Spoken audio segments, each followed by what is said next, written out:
Fires. You may think they happen as a result of rubbing two sticks together, but I'm here to inform you that you're wrong. The real way a fire is started is when someone inserts the game F-Zero Maximum Velocity into their Game Boy Advance. Stop! The boy can't handle that much heat! Hello, 911, what's your emergency? Yeah, I set my place on fire. Again. How? I tried playing... How do you do it again? I tried playing F-Zero Maximum Velocity. Again.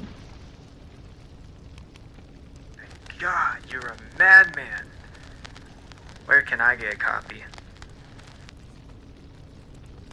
Damn, F-Zero is an absolute blast. How did this series go under my radar? How? Oh wait, I know how. Falcon Punch! Yeah, unfortunately for the longest time, I associated F-Zero with that corny phrase. I just didn't take it seriously. I thought that if I were to dive into the game, it would be packed with corny one-liners from Captain Falcon. But Parappa the Rapper, this is not. F-Zero is a series of excellent racing games that breaks away from the tired cliches that plague the genre. Damn it, I am so sick of this. I've been in last place several races now. Just forget about me. Oh shit, you actually did. Whoa ho ho, look who's invincible. There's no stopping me. What? Well, ain't that just dandy? Challenge. That's what F-Zero presents and executes so well. Newcomers to the racing genre may not appreciate the difficulty curve, but for racing veterans, this series is like a breath of fresh air. The twist with F-Zero is that each ship has a health bar and can only take so much damage. And in most racing games, the other cars are your worst enemy, but here, it's the tracks themselves. There's many different obstacles to avoid, such as mines or a floor of lava. Don't even get me started on those icy tracks. In addition, a number of positions gets eliminated every lap. It always starts off with a forgiving limit, but then dwindles down to the 3 final positions. So if you flat out suck, you're never left in that awkward position of being several laps behind everyone else the whole race. It's the equivalent to the old method of taking a cane and pulling a bad performer off stage. Thank God, if I'm sucking hard, not like that, just put me out of my misery, like Lenny from A Mice and Men. Sometimes you just have to do it, George. Don't make me spam the quit option. Okay, so challenge.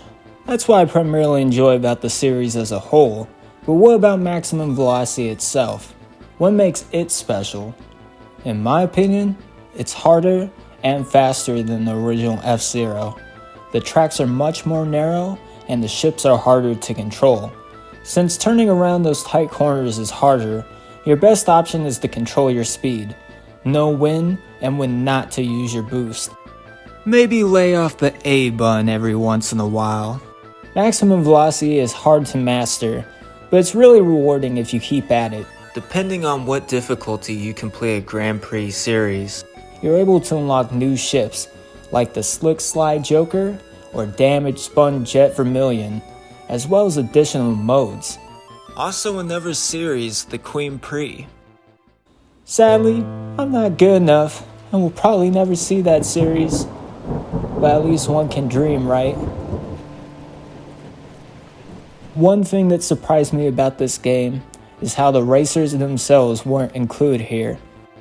Where's my boy Captain Falcon? You gave me a case of blue balls, Nintendo. Now it's just gonna be punch. Oh well, I've gotten used to it. The ships themselves look great, and the tracks as well are translated smoothly on the Advance. With certain GBA racing games, it can be really hard to make out what you're looking at, which is understandable. You can only accomplish so much on the Boy. I'm not expecting rockstar levels of world building on the Game Boy. As long as I can make out where to go and what to avoid, we're good. I would say this game does it flawlessly. It looks great. The futuristic setting is evident. Hazards are distinguishable, and for once, I know I'm going the right way. Maybe. Anyways, to conclude, I love F-Zero Maximum Velocity. I have had so much fun playing it, and I think it's one of the best racing games I've ever played, and quite possibly in my top 5 favorite GBA games. It may set my place on fire all the time, but at least it's something else. Maximum Velocity is no puny flame you could put out in a matter of seconds. It's maximum fire, baby.